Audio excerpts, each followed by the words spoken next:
Hello friends, so let's come to the environment part.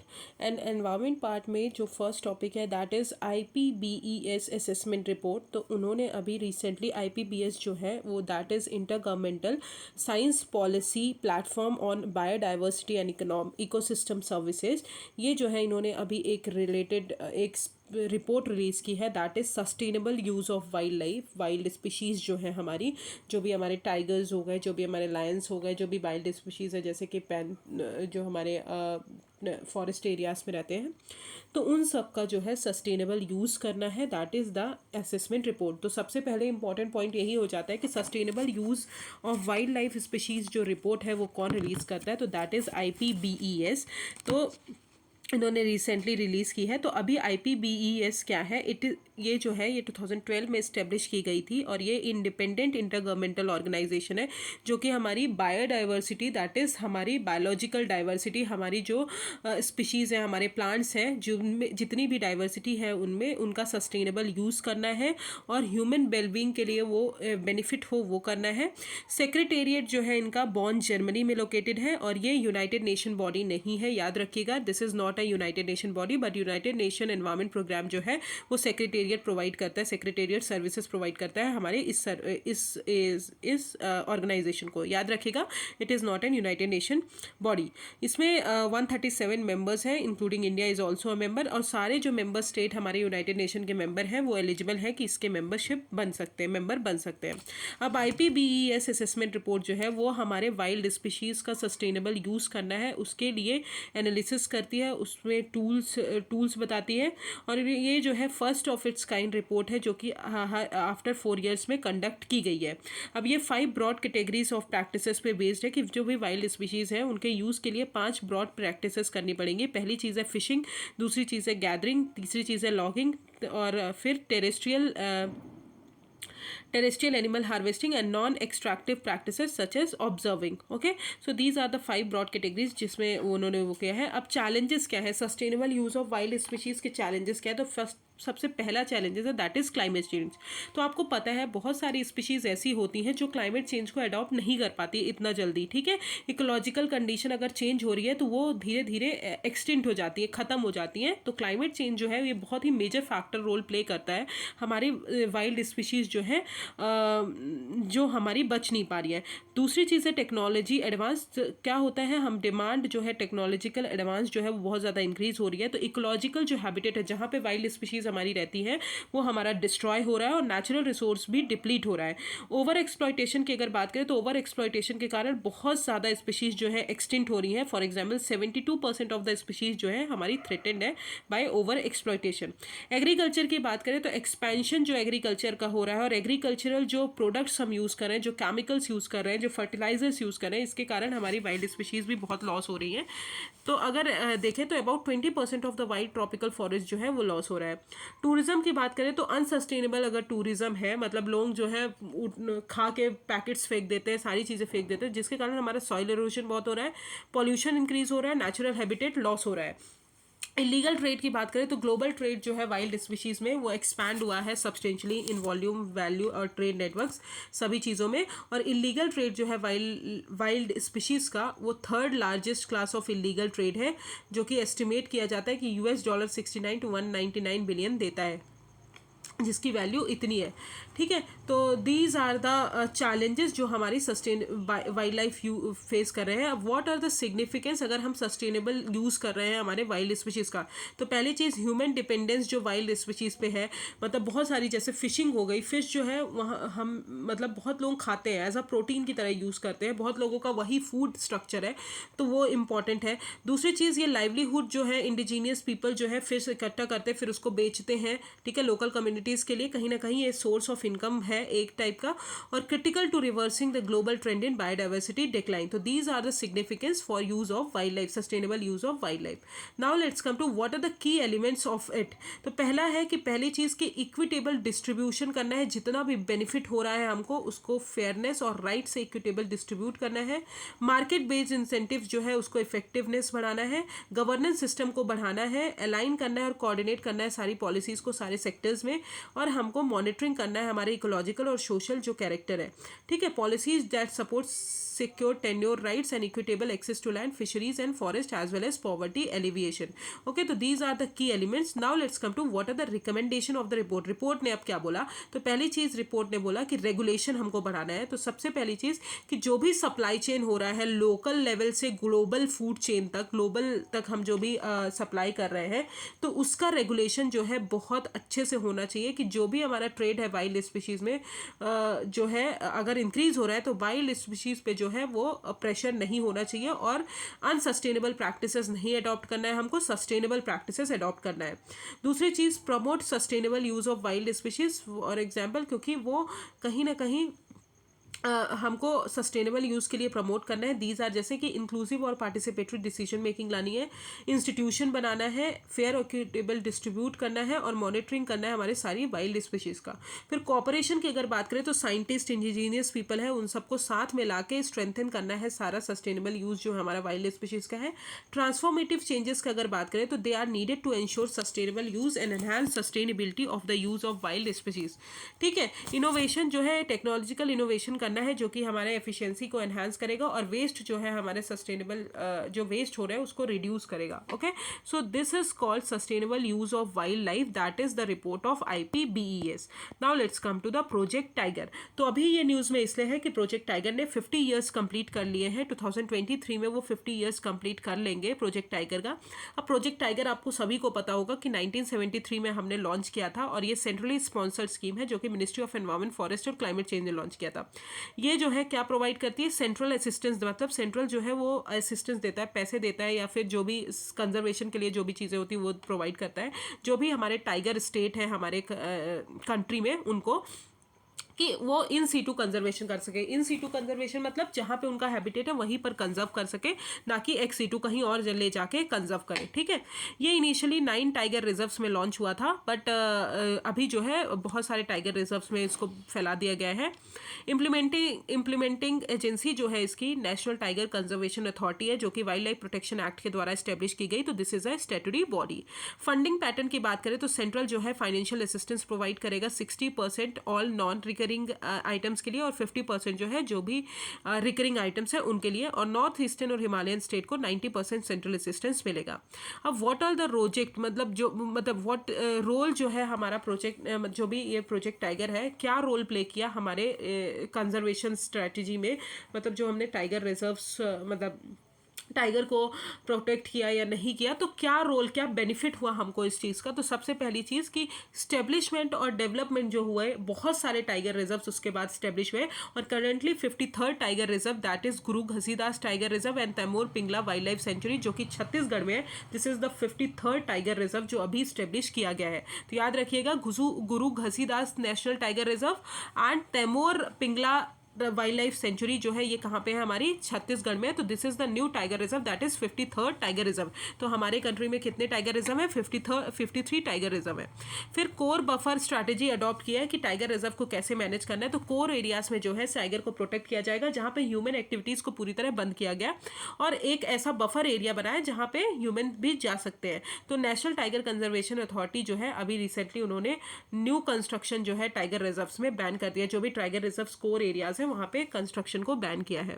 Regular assessment किया जाता है through M stripes जो है वो एप्लीकेशन यूज किया जाता है जहाँ पे हम GPS सिस्टम लगाते हैं. डिजिटली हम देखते हैं कि हमारा जो टाइगर है वो कहाँ कहाँ घूम रहा है, तो फोटो एविडेंस होता है हमारे पास.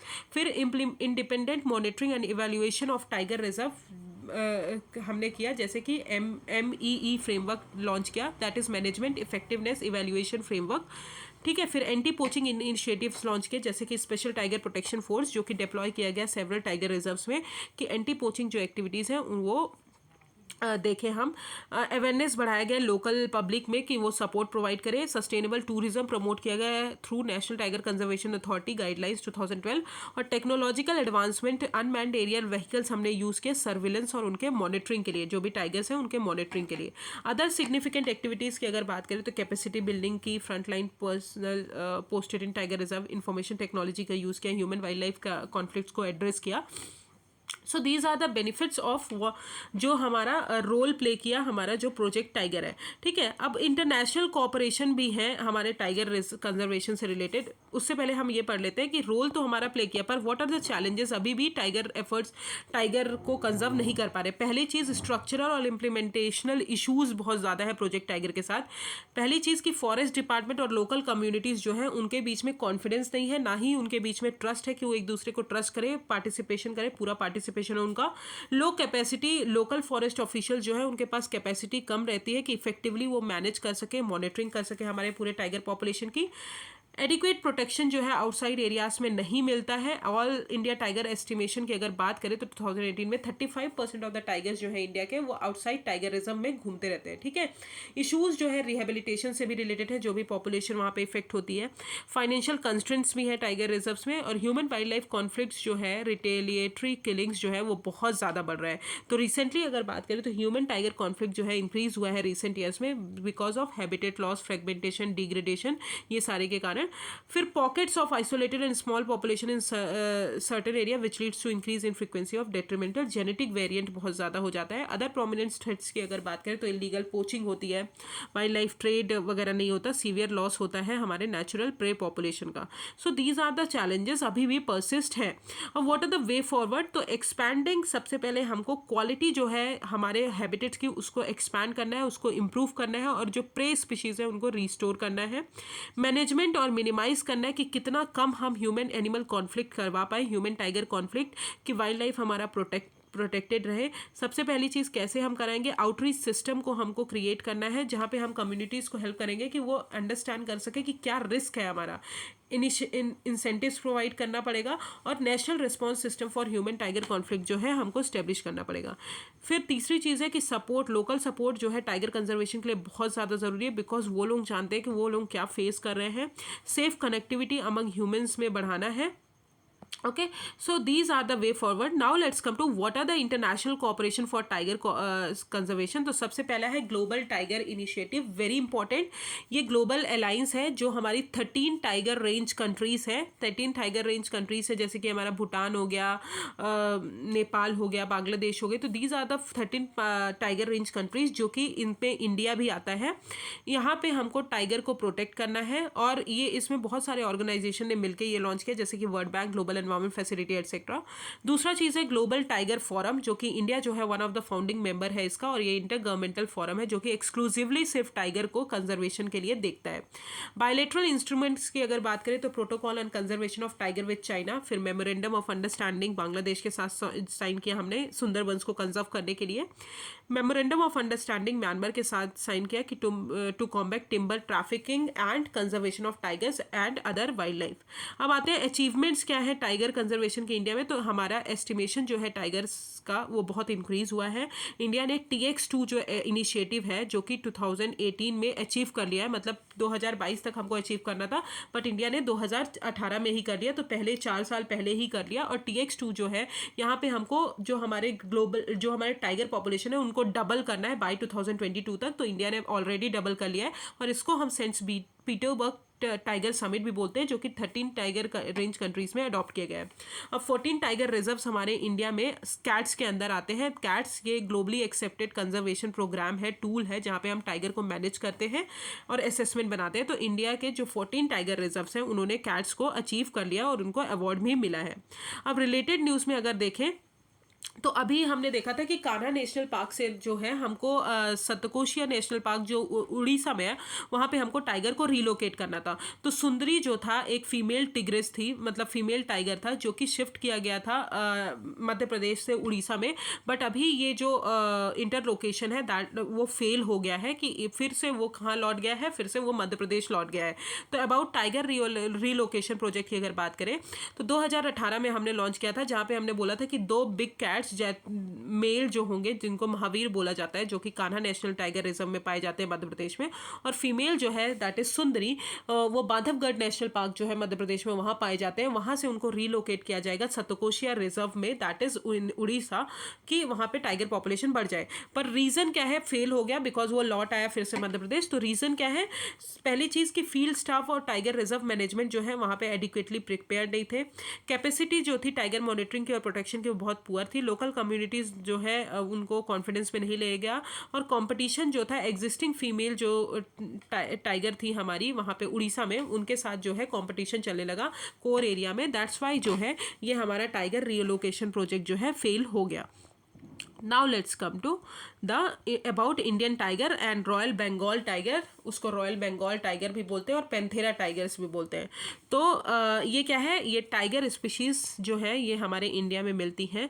फ्लैगशिप स्पीशीज़ है इंडिया की। फ्लैगशिप स्पीशीज़ वो स्पीशीज़ होती है जो एम्बेसडर की तरह एक्ट करती हैं और बहुत सारे हैबिटेट और उन सबको डिनोट करती है, ठीक है। तो ये फ्लैगशिप स्पीशीज़ है इंडिया की और इसको नेशनल एनिमल ऑफ इंडिया भी डिक्लेयर किया गया है। टाइगर कंजर्वेशन स्टेटस की अगर बात करें तो टाइगर IUCN के अंदर हमारा एंडेंजर्ड आता है, वाइल्ड लाइफ प्रोटेक्शन एक्ट के अंदर शेड्यूल 1 में आता है, और साइट्स के अंदर अपेंडिक्स 1 में आता है, ठीक है। हैबिटेट की अगर बात करें तो लार्जेस्ट पॉपुलेशन हमारी टाइगर की इंडिया में रहती है, but smaller group of population Bhutan, Nepal, Bangladesh में भी रहती है, और कुछ चाइना और बर्मा में भी प्रेजेंट है। और इंडिया में अगर बात करें तो largest population 70% of the Indian 70% of the tiger present in India. अब डिस्ट्रीब्यूशन अगर टाइगर की बताएं पॉपुलेशन की इंडिया में, तो high mountainous areas, mangrove swamps, grasslands, dry deciduous forest, सोला फॉरेस्ट हर जगह मिलते हैं। और मध्य प्रदेश में सबसे मैक्सिमम नंबर ऑफ टाइगर पाए जाते हैं, followed by Karnataka and then Uttarakhand. तो मध्य प्रदेश में सबसे ज़्यादा टाइगर पाए जाते हैं। अब सिग्निफिकेंस अगर बात करें टाइगर कंजर्वेशन की, तो ये बोथ अम्ब्रेला भी स्कीम, अम्ब्रेला स्पीशीज़ भी है और की स्टोन भी स्पीशीज़ है। अम्ब्रेला स्पीशीज़ वो स्पीशीज़ होती है जो अदर स्पीशीज़ को कंजर्व करती हैं, ठीक है, अदर फॉरेस्ट को कंजर्व करती हैं। और की स्टोन स्पीशीज़ वो होती हैं अगर खत्म हो जाए तो बाकी सब स्पीशीज़ भी आपको नहीं दिखाई देंगी, वो भी एक्सटेंड हो जाएंगी। तो ये दोनों, ये अम्ब्रेला स्पीशीज़ भी है, की स्टोन स्पीशीज़ भी है, फ्लैगशिप स्पीशीज़ भी है। अब कैरेक्टरिस्टिक अगर बताएं तो tigers is solitary and territorial भी होते हैं। And the territory of the adult male में encompasses territory of 2 to 7 females. मतलब एक मेल जो है वो 2 और 7 फीमेल्स के बीच में रहता है। और tiger stripes are individually are unique as human fingerprints. तो टाइगर के स्ट्राइप्स जो होते हैं that is black colour mark, वो डिफरेंट होते हैं। अब अगर वाइल्ड डिड यू नो की बात करें तो wild tigers are generally solitary animals, but mother tigers जो है वो अपने कप्स के साथ रहते हैं about 2 years and teach them to hunt, ठीक है। तो अपने बच्चों के साथ रहते हैं और उनको हंट करना सिखाते हैं। तो this is all about tiger population and project tiger. Now let's come to impact of climate change on children. तो अभी ये करंटली जो है रिसेंटली अभी रिलीज़ किया है यूनिसेफ ने और इंटरनेशनल ऑर्गेनाइजेशन फॉर माइग्रेशन ने, इन दोनों ने मिलके ये गाइडिंग प्रिंसिपल्स रिलीज़ किए हैं कि चिल्ड्रन पे क्या इफेक्ट पड़ रहा है बिकॉज ऑफ क्लाइमेट चेंज। तो सबसे पहले इंटरनेशनल ऑर्गेनाइजेशन फॉर माइग्रेशन अगर देखें तो ये इंटर गवर्नमेंटल ऑर्गेनाइजेशन है जो कि माइग्रेशन की फील्ड में वर्क करती है। यहाँ पे गवर्नमेंट नॉन गवर्नमेंट सब मिल के बनाते हैं। जेनेसिस अगर बात करें तो पहले इसको प्रोविजनल इंटर गवर्नमेंटल कमिटी बोला जाता था, बट उसके बाद और ये फॉर्म हुई थी 1951 में। Because of second world war के बाद बहुत सारे वेस्टर्न यूरोप पीपल का डिस्प्लेसमेंट हुआ था, इसके कारण ऑब्जेक्टिव अगर बात करें तो ये पूरे माइग्रेंट्स जो है हमारे वर्ल्ड में उनको सपोर्ट करती है और डेवलप करती है कि उनका जो शिफ्टिंग डायनेमिक्स है माइग्रेशन का वो सही से हो पाए, उनको कहीं बाकी चीज़ें फेस ना करना पड़े। हेडक्वार्टर इसका जेनेवा स्विट्जरलैंड में है। मेंबर इसके 174 मेंबर्स हैं और इंडिया भी इसका मेंबर है। और ये हमारी यूनाइटेड नेशन का पार्ट है, ठीक है। और इसके फोर ब्रॉड एरियाज हैं माइग्रेशन से related: migration and development, facilitating migration, regulating migration and forced migration. Okay, तो this is the international organisation for migration. तो मोर ऑन न्यूज़ में अगर देखें तो न्यू गाइडलाइंस जो है ये first ever global policy framework है जो कि हमको प्रोटेक्ट हेल्प करेगी कि हम प्रोटेक्ट करें और हमारे चिल्ड्रन को एम्पावर करें कि कैसे आप क्लाइमेट चेंज के कॉन्टेक्स्ट में देख सकते हैं चीज़ों को। इसमें 9 प्रिंसिपल सेट किए गए हैं जो कि यूनिक और लेयर वर्नेबिलिटीज़ जो है चिल्ड्रन की उनको हैंडल करेंगे both internally and across border. और ये प्रिंसिपल जो है डिराइव्ड है from the convention on the right of the child and do not create new international legal obligation. अब what are the guiding principles? जो 9 गाइडिंग प्रिंसिपल्स है, first है right based approach.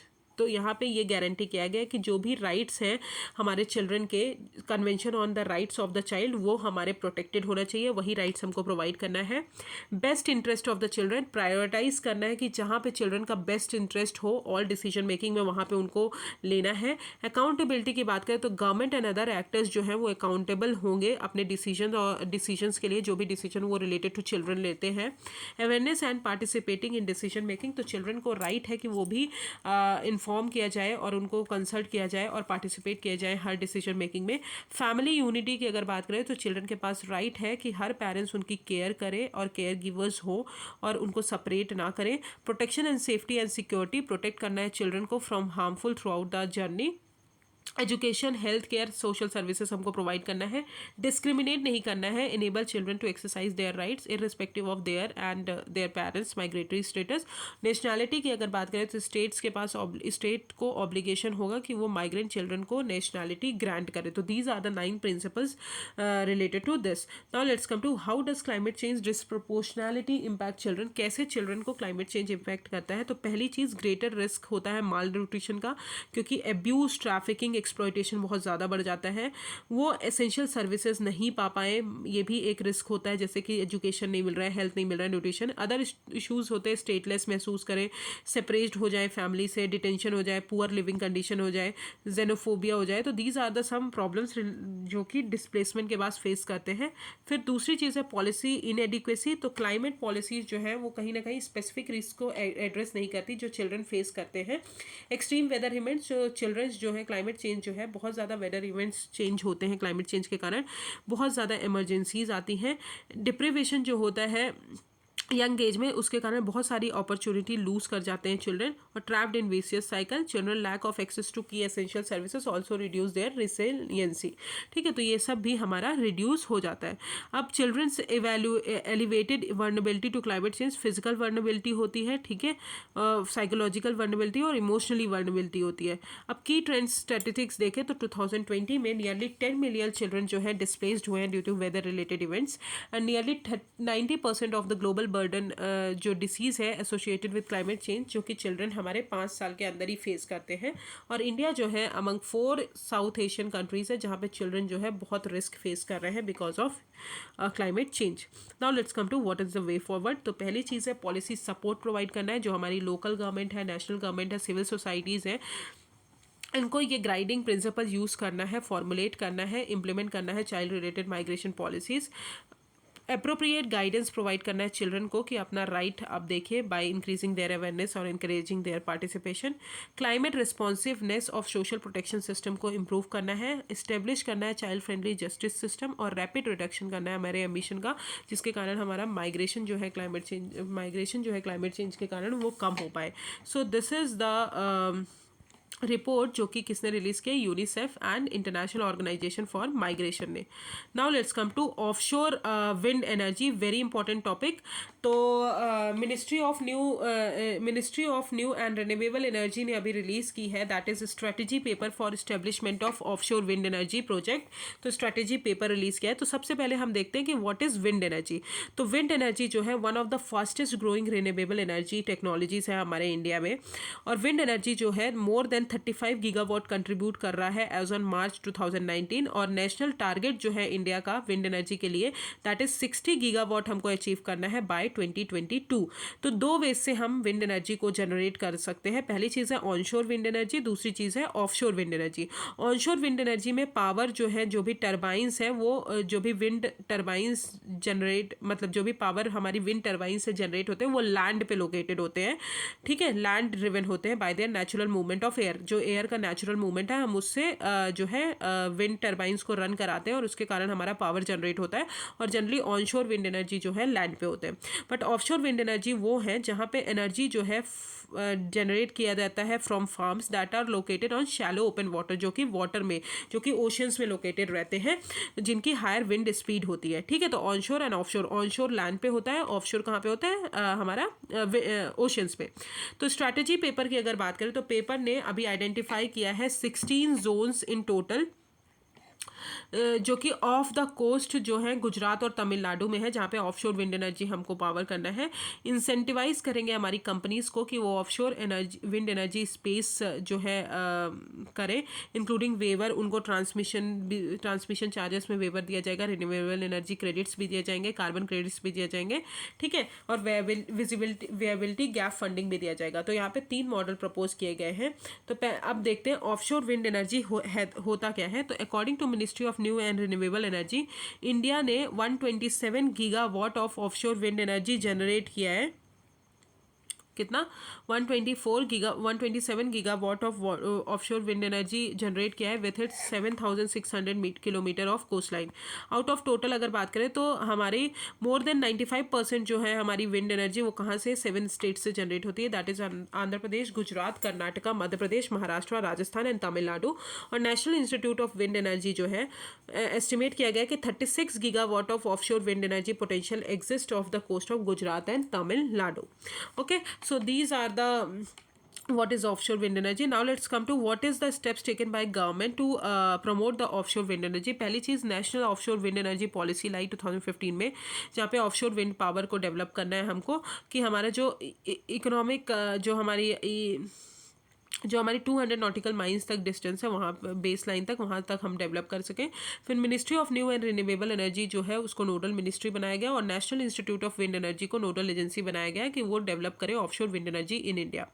Government ने announce किया कि install करेंगे वो 5 gigawatt of offshore wind energy installation by 2022 and 30 gigawatt by 2030। Now let's come to what are the benefits and challenges of offshore wind energy. तो offshore wind energy के जो benefit होंगे वही ऑनशोर विंड एनर्जी के क्या होंगे, हमारे challenges होंगे। तो ऑफशोर विंड एनर्जी की अगर बात करें तो बेनिफिट्स क्या है, सबसे पहले एनर्जी जनरेशन जो है इससे ज़्यादा होगा क्योंकि फास्टर होगा। ऑफशोर विंड एनर्जी जो है टिपिकली फास्टर है देन ऑन लैंड, ठीक है, then on land. Even small increase अगर स्पीड पे करेंगे तो बहुत ज़्यादा एनर्जी क्रिएट होगी।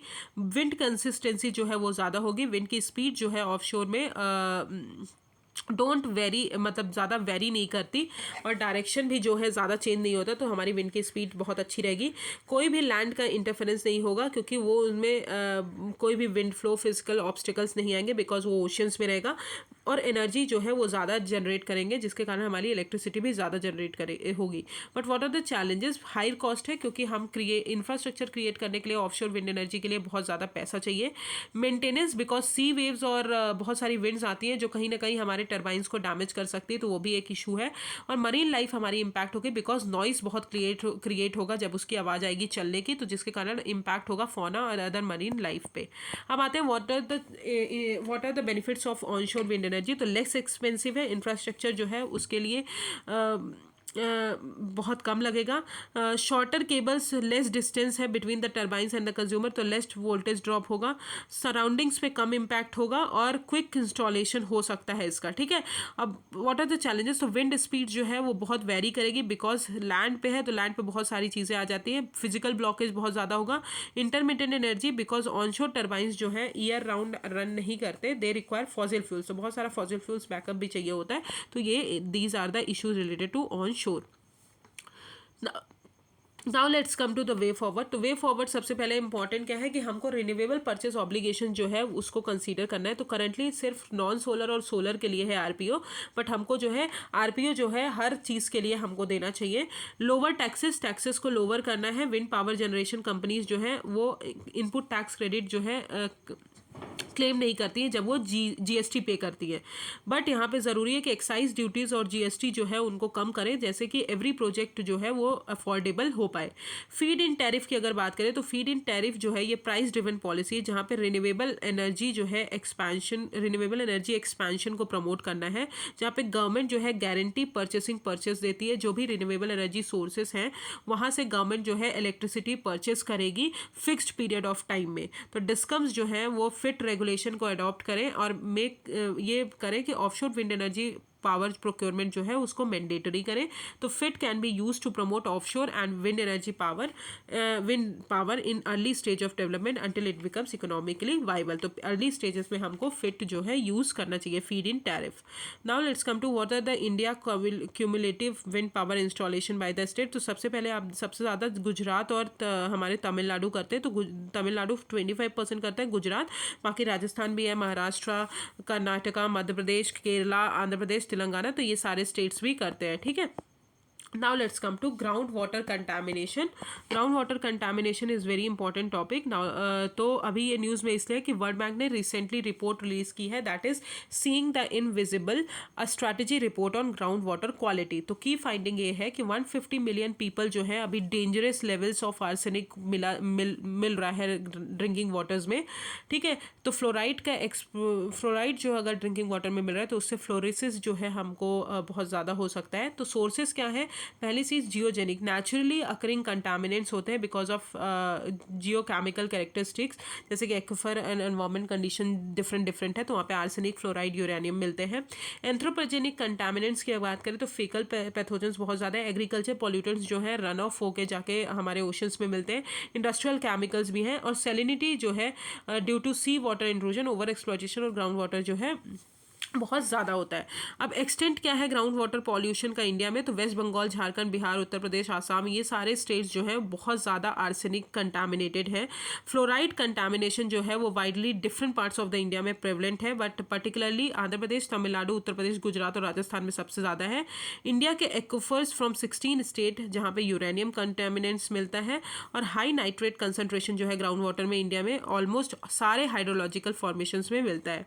अब आते हैं व्हाट इज़ द सिग्निफिकेंस अगर हम ग्राउंड वाटर कंटामिनेशन प्रिवेंट कर रहे हैं, कम कर रहे हैं, तो क्या सिग्निफिकेंस होगा? ऑब्वियसली बहुत ज़्यादा ह्यूमन को फ्रेश वाटर अवेलेबल होगा क्योंकि बहुत ज़्यादा नीड है बिकॉज ऑफ पॉपुलेशन राइज हो रही है. Critical to develop resilience to climate change as water availability जो है बहुत ज़्यादा वेरिएबल है विद क्लाइमेट चेंज. तो ग्राउंड वाटर जो है expected to provide a critical buffer. High maintenance, high cost and time of cleaning up polluted ground water. Impact on health, क्योंकि बहुत ज़्यादा इम्पैक्ट होता है. Threatens the productivity and sustainability of agriculture. Obviously बहुत ज़्यादा ये होगा तो हमारे क्रॉप्स जो है ज़्यादा अच्छे से ग्रो नहीं करेंगे. Accumulation in food chain, for instance irrigation जो है ground water contaminants with arsenic can leads to its accumulation of in crops like rice. Contaminants can become persistent by diffusing into low permeability layers during the early stage of pollution event and slowly diffuse back out later. Okay. Now let's come to what are the common ground water contaminants और उनसे क्या disease होती है. तो सबसे पहले arsenic से जो है ब्लैक फुट डिसीज़ होती है. वेरी इंपॉर्टेंट, प्रीलिम्स में पूछा जाता है. तो आर्सेनिक से कौन सी डिसीज़ होती है? That is black foot disease. Fluoride से skeletal fluorosis, dental fluorosis. Manganese से इंटेलेक्चुअल डेवलपमेंटल जो इम्पेयर्स होते हैं वो. यूरेनियम से डैमेज होती है हमारी किडनी वगैरह, बोन कैंसर रिस्क बढ़ जाता है. नाइट्रेट से ब्लू बेबी सिंड्रोम होता है. नाइट्रेट से क्या होता है? ब्लू बेबी सिंड्रोम, याद रखिएगा. PFAS से डेवलपमेंटल इफेक्ट्स होते हैं हमारे फीटस पे, ब्रेस्ट फीड पे, सारी चीज़ों पे. अब कंस्ट्रेंट्स क्या है हमारे प्रिवेंशन में? तो सबसे पहले lack of access to safe और clean water. Specially rural areas में हमारे पास क्लीन वाटर नहीं बनता. लार्ज सेक्शन ऑफ पॉपुलेशन जो है रूरल एरियाज में है. इनएफिशिएंट एनफोर्समेंट है पॉल्यूशन कंट्रोल नॉर्म्स का, leading to industrial chemical mismanagement. Technological और फाइनेंशियल चैलेंजेस भी बहुत ज़्यादा है. और पुअर मॉनिटरिंग है हमारे पूरे नॉन पॉइंट सोर्सेस ऑफ जो पॉल्यूशन है उनके. वे फॉरवर्ड की बात करें तो सबसे पहले इंस्टीट्यूशनल स्ट्रेंथन करना है, जैसे कि मेजर्स लेने हैं, जैसे कि well formulated legislative framework, adequate budget हमको प्रोवाइड करना है. कॉन्सेप्चुअल हाइड्रोलॉजिकल मॉडल को यूज़ करना है जो कि हमारे पॉल्यूटेंट्स का मूवमेंट को कंट्रोल करे. ग्राउंड वाटर क्वालिटी मॉनिटर करना है. मिटिगेट करना है नेचुरल कंटामिनेंट्स और टेक्नोलॉजिकल इंटरवेंशंस को बढ़ाना है. Remedial anthropogenic pollutions through technique such as in situ treatment and permeable reactive barriers. Adopting ground water management best practices, mandatory ground water monitoring, participatory management of groundwater. So these are the things which can necessary for the groundwater protection. What are the steps taken by India to ensure ground water quality? पहला है central ground water board बनाया गया, ठीक है. फिर अटल भूजल योजना जो कि सेंट्रल सेक्टर स्कीम है जहाँ पे कम्युनिटी का पार्टिसिपेशन और डिमांड साइड इंटरवेंशन की गई. ब्यूरो ऑफ इंडियन स्टैंडर्ड ने प्रिस्क्राइब किया कि लिमिट कितना होना चाहिए हमारे कंटामिनेंट्स का ड्रिंकिंग वाटर में. इंडस्ट्रियल पॉल्यूशन का control of industrial pollution under the provision of water prevention and control of pollution act 1974. और स्टेब्लिशमेंट करना है हमको common affluence treatment plants ka for cluster of small scale industrial unit. So this is the 5 topics of environment part. I will cover the other parts tomorrow. Thank you so much. If you have any problem, just comment me on the comment section. Thank you so much.